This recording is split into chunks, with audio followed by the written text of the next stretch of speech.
am not really a quilter. I don't know how you put stuff together. I didn't think this one through at all. I just said, wouldn't it be fun if we had 9 women. None of them had quilted before. So I decided YouTube can show you how to do an appendectomy. They can show you how to quilt. And that's how I got started.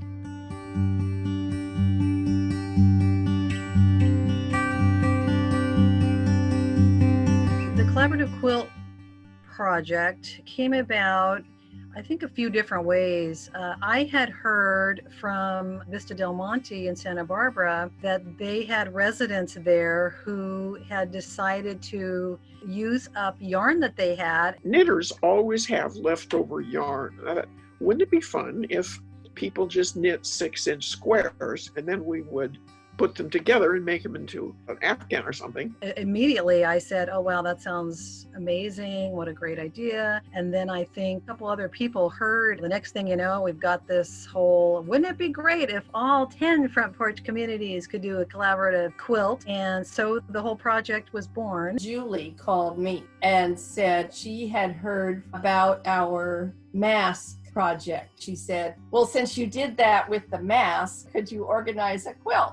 And I said, well, I don't know how to quilt. I've never been involved in quilting at all. But I said I could do a collaborative art project. We had a meeting out in the open air with 6 feet apart and masks on, and that got us started. We had one person who was great at making templates. We had another who didn't even have a sewing machine, but we found out she did have the most beautiful applique. We chose warm wishes for our pattern, find a fabric that would represent Wesley palms. We ended up with a bunch of squares in very bright primary colors and white, and we put them together with black crocheting. It's our so-called Mondrian piece. We decided we loved Casa di Bagnana so much that we wanted something to reflect our home, our community. So we decided on a seascape. It's a crazy quilt square, which is just patches pieced together. And our theme is, that would represent chaos. Out of chaos come order and thanksgiving. We had chosen butterflies as our theme because we have the butterfly house here. We have the butterfly garden.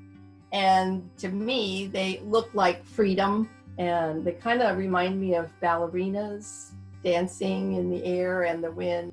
I knew that people would want to get involved because at that point it was even later into the quarantine, and people were, of course, looking for something to do.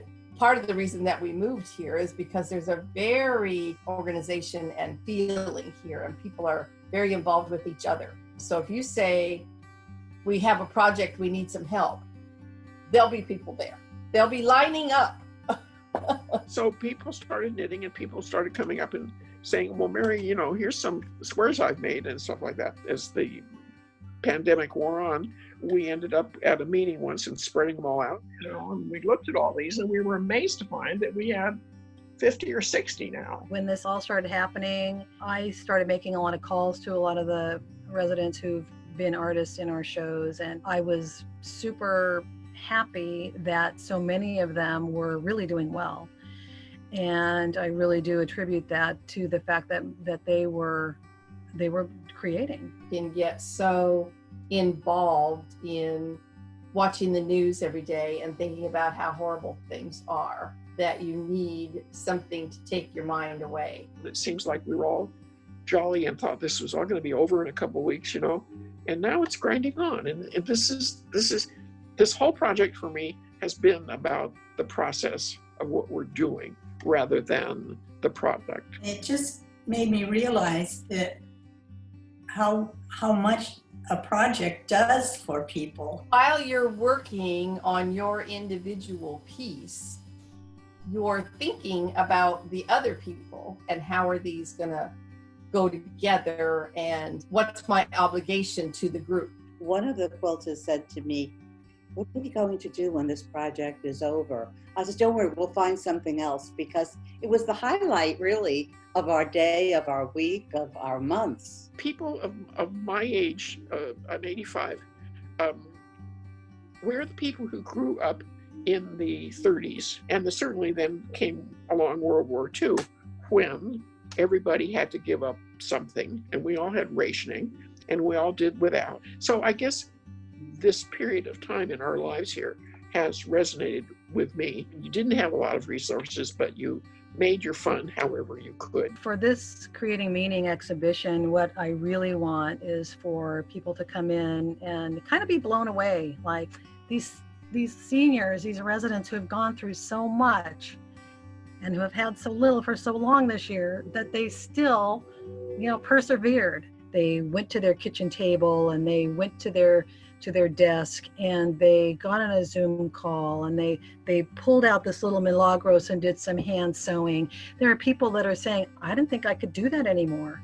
And they did. It's just like that human creativity, that it has a desire to come out, and all we have to do is start.